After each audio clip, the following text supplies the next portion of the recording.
They played good, tough football, Chuck, man. Pat, I don't know what you thought when I watched it, but went into the game thinking they can't run the ball and they can't stop the run. And you know what? They did both, right? And just very impressed by the things they corrected over the bye week. Even if they would have lost, Pat, I was thinking I felt better about this team. Watching the way they played this game today, obviously DeAndre Swift playing possessed tonight. I thought the coaches must have went into the bye week with a great plan on what they had to fix. What was their bye week improvement plan? Run the ball, stop the run. Obviously, Pat, the takeaways are coming in bunches again, but our kicker, Moody, who we all believed in going to the game, that's alive Oh, for no anybody doubt. listening, hits the game-winning field goal, goes 3 for 4. Really, really impressed, Pat. Even if they would have lost, impressed with the way this football team competed and looked tonight on the road. Olin, you're right. We came in, or we finished the pregame saying run game, right? We were talking about the defense stopping the run, the offense, can they run?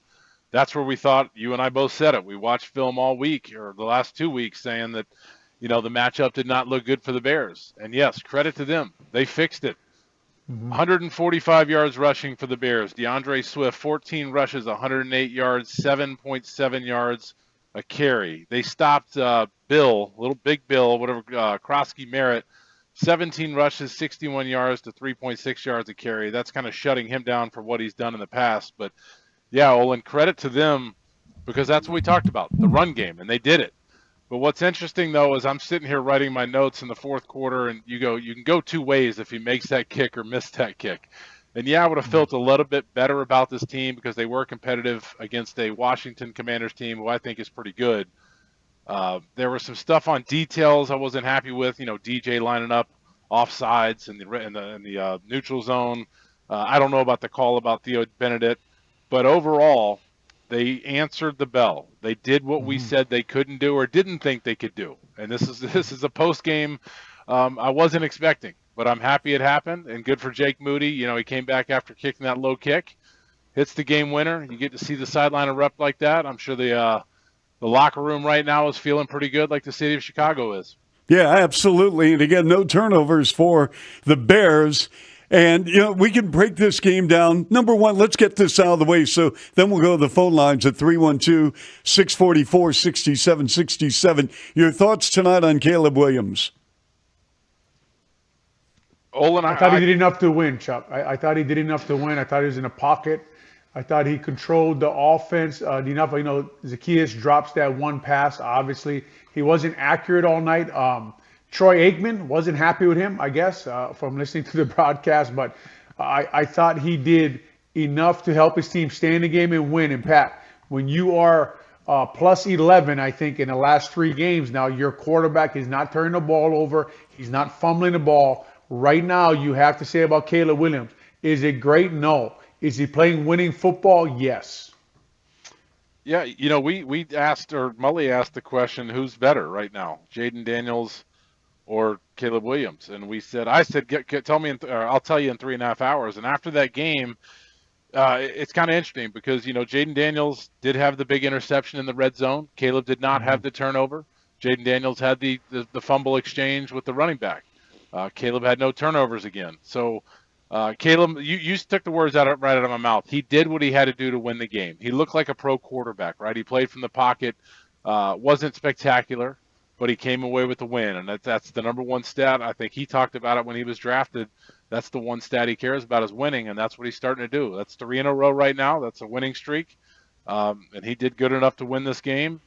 17 of 29, 58.6 percentage, 252, 8.7 yards per throw, 1 TD, and sacked 3 times. He did enough to win. I'm happy they won that game, and that's 3 in a row, man. That's good for the Bears. Again, Jake Moody with a 38-yard field goal. He was cut by the 49ers, reports to the Bears practice squad, then activated, and he gets the game-winning field goal. And he made 3 of 4 tonight, as Olin Kreutz mentioned. And again, the bottom line is the Bears. Hey, listen, when's the last time the Bears won 3 in a row? Last year. It feels good. It does feel feels good, good. man. It feels good. And it felt good to watch them win, Pat. And I know they're +3 again tonight, but it felt good watching, thinking they were the more physical football team tonight. Yes. That they were the ones getting after them. I thought I thought Darnell Wright playing through his right elbow. That's how leadership starts, as you know, Pat. The O line deserves their flowers tonight. So does the D line, right? And the O line, Yes. Coach Dan Roshar, they went into the bye week and they said we got to fix some of these problems that we're having in the run game, and it looks like they did, man. For a guy who, Pat, I don't know how you take advantage of bye weeks anymore without pads and stuff. It Right. sure looked like they did, man. It sure looked like they took advantage of their bye week. Their run defense, a lot more stout. I saw a couple of different things with Shamar Turner playing DN instead of 3 technique, and just the guys filling the hole, and TJ Edwards being back seemed to help a lot with Kyler Gordon out there, and just getting a couple guys back, playing a lot more physical football. Just want to see this continue, because when you can run the ball and you can stop the run, you can win a lot of football games. All right, we're going to go to the phone lines right now, guys. And by the way, before we do that, I have to ask you a question about Darnell Wright. He had a fantastic game, but again, he's been banged up and he's playing with a brace. How does that work, gentlemen? Because I'm sure you've done it many, many times, and there's a difference between being hurt and being injured. But I mean, when you wear a brace, what are you allowed to wear under NFL guidelines? And how difficult really is it to play football when your arm, basically, you're playing with one arm and a half, maybe? Yeah, it's just kind of impeding your movement, so you don't get full extension. And I'm sure it's painful, but that's the one thing, Chuck. I know in basketball and all sports, we have a shot that can help with that. So you can get through a game a little easier. I'm sure that wears off later in the fourth quarter, but pain is the biggest thing, but it also is just, it's impeding the extension, the total mobility of it. Olin, I know you played with one a few times on your left arm, I believe it was. I don't think you played one with your snapping hand. Maybe you did. I'm incorrect, but you can probably expand on that a little bit better. But it just basically impedes your movement. But a lot for Darnell Wright. And Olin, you're right. That says a lot about a football player that's willing to go out there and play injured, and go out there and play at a high level injured. I think we all talked about his play at the beginning of the year wasn't up to our expectations. I'm sure not up to his expectations, but he looked a lot better today. He's looked a lot better the last 2 times he has played. All right, let's go to the phone lines now, right here on 670 The Score. We have Olin Kreutz. We got Patrick Mannelly. We got Adam Stasinski behind the glass. Adam, good to see you. And let's go to John in Naperville. You're on 670 The Score. John, Bears win it. Your thoughts? Gentlemen, good evening. Great win by the Bears. Well, modestly good win by the Bears. But when the rules official came, well, the ESPN's rules guy came on the touchdown that was negated by illegal formation, he paused, and I looked at the replay. Was Theo Benedict out of position? Because I don't think he was. Was that a bad call? Because if so, this game takes on a very different complexion, and really ESPN can't hold the narrative that the Bears just basically shot themselves in the foot and won despite that. I'd love to hear, given the level of experience you guys have, your thoughts. I didn't think he was, Pat. I didn't think he was in an illegal formation. Your helmet has to break the butt of the center. I thought he was there. I thought it was a close call at the least. Obviously, it came at a horrible time for the Bears when Roma Dunze scores a touchdown, but these refs, they were off all night. I thought some of these calls were way too close. There were some calls that they made that I didn't agree with. That was probably the biggest one. I thought that wasn't a penalty. Now, Theo Benedict is back there a little bit, but so are most tackles in the NFL. But I thought his helmet was breaking the butt of the center. All right, I appreciate the call. Go ahead, Patrick. Yeah, no, I agree with you, Olin, and I was doing some of the research this week, and I believe I was listening to some podcast. They were saying that these refs call more penalties than any other staff or whatever in the NFL, and that was a little worry going into this week. And it was. They were a little ticky-tacky on that stuff. And I'm a believer in the flow of the game, the situation of the game, that you ref the game and let the game come to, let it be played. Don't call ticky-tack penalties in situations like that. And I feel like they did. And I don't think he was offsides when you look at the the still photo, and I mean he's sitting there still, right? I mean the referee, the ball isn't snapped yet. He can call it, and that to me in that situation, that's a ticky tack call and shouldn't have been called. And the football postgame show presented by Timber Tech Decking and Railing and Arturo Tire. And we have one line open again at 312-644-6767. Every team in the NFC North, the Packers at 3-1-1, Detroit at 4-2, the Vikings at 3-2, and the Bears at 3-2, and the Bears with a 3-game win streak. Let's go back to the phone lines. Steven's calling from Detroit. Steven, you're on 670 The Score with Patrick Mannelly and Olin Kreutz. Hi, guys. Good evening. My God, what a win. These are the types of games that the Bears in the past always find themselves any means possible to lose. And I think we all expected this. I just cannot stand this referee crew who throws the most penalty flag, and yet somehow the Bears were gifted a terrible fumble exchange and capitalized it. Congratulations. You know, they finally exercised the Hail Mary demon from last year.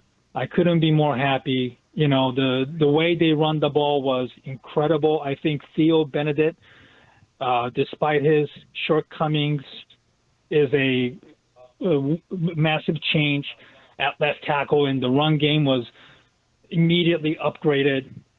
It is something that really that the Bears can make a run. Of course, they have to face the Saints, which is not a pushover by any stretch, and hopefully this is something that the Bears can finally build upon and change the narrative both locally and nationally. All right, thanks so much. Appreciate it. And again, the Bears with a game coming up against the Saints at home. And listen, there are no easy dubs in the NFL, or for that matter, it's hard to win a football game. It's hard to win, for that matter, any game in any level. But they've got a schedule coming up where they get the Saints at home, followed by at Baltimore, and then they get the Bengals on the road. They get the Giants at home, and then they go to Minnesota. So this is lining up pretty good if you take care of business. Let's go to Daniel on the south side. Daniel, you're on 670 The Score. You're on with Patrick Mannelly and Olin Kreutz. Go ahead, Daniel. Hey, Olin, thanks for the great career. I have a comment. First of all, I think this is a signature win. Every team needs a signature win in a season to turn a team around, point them in the right direction. I think this is what we've been looking for. It was a complete game, offensively and defensively. You got to finally give Montez Sweat some credit. His presence was felt on the field today. But here's my question for you, Olin. Just like you at the draft, I was hoping they would have drafted a left tackle, and they did it. They drafted the tight end. They don't seem to be using him at all. They have some man called Komet, but they don't really seem to be using their tight ends too much. Do you think it's the case that Johnson has too many plays in his playbook that he can't, decide what he wants to do consistent with your tight end position? Or is it just a situation that the tight ends just aren't delivering? Once again, thanks for taking my call. You guys have a great evening. All right, appreciate it. Guys, go ahead. Yeah, I think that they took the tight end. Obviously, I knew everyone knows I didn't agree with taking a pass catching tight end over an offensive or a defensive lineman. But Colston Loveland does catch Pat that critical third down today. I think they're trying to work him back into the offense the way they saw that going. Little interesting on where Cole Kmet was tonight. I know he had that one catch, but then DJ Moore lined up wrong. But interesting what you think about that, Pat, the tight ends, how they're going to fit into this offense and what Ben Johnson's doing with them. Yeah, I just think they're still figuring it out. I still think Ben Johnson is figuring out what to do with the talent in front of him. It's only game 5. He does have a lot of pieces there. I think he's also trying to figure out Caleb Williams' strengths and how he can deal with these guys. So I think it's a process. I think it's going to take some time. I think Colston being out hurt him quite a bit. And tight end's a hard position. You've got to know the run game. You've got to know the pass game. You've got to know everything. So it's going to take a little while for a tight end to get assimilated to this offense. I know who's the tight end with the Colts. I know he's having a good rookie year, and everybody's going to compare him to him. Tyler Warren, I think it is. Tyler Warren. Yeah. I would like to see more, but I think it'll be there. I just think the answer is Ben Johnson's trying to figure everybody out. I'll say this, having covered the Bears for many, many years, and lately it's been very difficult. This was one of the best wins in recent memory for the Chicago Bears. And I do agree with the caller, gentlemen, that, I was sitting in the back room watching this game, and I'm thinking, you've got to be kidding me. I have seen this movie so many times before. It's going to be a nightmare. And, somehow, some way, Washington imploded, Bears took advantage, and Moody did the job. And hey, I got to give Moody a lot of credit. I mean, he had the kick blocked, and mentally, I'm sure, Patrick, and you've dealt with one of the best, if not the best, in Robbie Gould. I mean, you have to have short-term memory, right? You do. You just have to have ultimate belief. And he knows he missed that one. He missed it low. He kicked it low. It looked like his plant foot might have slid just a little bit on that wet turf. Not an excuse. You've got to take care of that as a kicker, but credit to him to come back and nail that thing. I mean, he nailed it. It wasn't an easy kick in the situation he was in, with the weather, with the field conditions. But yes, Chuck, you have to have a short memory, and you just have to have that ultimate belief. And hopefully this young man has figured it out. I think he's doing some stuff, changing up his technique. And he was struggling. That's why he was struggling in San Francisco. And maybe he's figured it out. They've got I'm not going to say Cairo's, something's going on there with Cairo's injury, but it's good we have Jake Moody that can come in and do what he did and make that game-winning kick. Yep, yeah, you're listening to the voices of Patrick Mannelly and Olin Kreutz, two outstanding players during their days here in Chicago with the Bears. We're going to take a call from the D.C. area. Jake was at the game, and you're on 670 The Score here in Chicago. Jake, welcome. Hey guys, how you doing? I was at the game last year when they absolutely ripped our hearts out. And let me tell you, Ben Johnson, he walked in there and he did us right. I'm excited about this team. You're right. That schedule coming up, that's easy. They're going to annihilate Well, I them. wouldn't say it's easy. No game is easy. I like where your head's at, man. This is a lot better than it used to be. Yes, I do. The other teams would look at the Bears. The Bears, they're easy. Now we flip the script. Well, we listen, man. What he's talking about with Ben Johnson, Pat, going in there and just a competent head coach. We saw some of that wasn't so competent last year.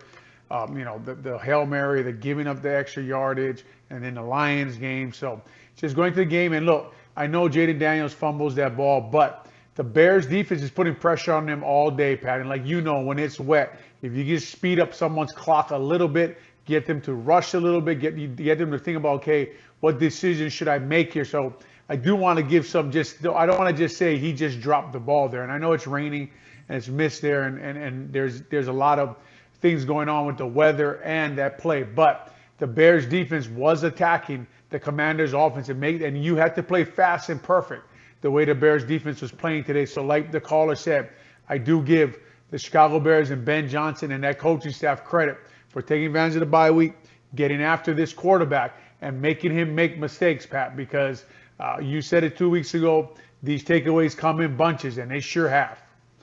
Yeah, I'm surprised they still are, but here I'm watching some of the highlights here as we're talking. What I like about Ben Johnson that we haven't seen here in a while is guys are schemed open. You know what I mean? Like Zacchaeus, the one he drops, schemed wide open. I mean, that's a big hitter if he keeps it. DeAndre Swift's touchdown, the 55-yarder. Yep. He's wide open. I mean, it looked like kind of a pick route, but hey, man, we've seen it done against us a lot, and that's Ben Johnson doing his job. And I love seeing it, and he's making his $13 million by what he's doing offensively, just because we're seeing a lot different. We're just seeing a different offense than we've seen in the past few years. And it's a different wrinkle every game. So when we come back, we're going to take a break, and I'm going to give you 4 game balls apiece. So when we come back, I'm going to ask you, Olin, and you, Patrick, you've got 4 game balls. who are you going to give it to in the Bears locker room? All right? Think about that for a moment. We're going to take a break. This is Chuck Swirsky right here on 670 The Score. We are live here in Chicago as the Bears victorious 25-24 on a 38-yard field goal as time expired by Jake Moody, his third field goal on the night. We'll take a break. We'll have more calls featuring you on the phone lines right here on 670 The Score.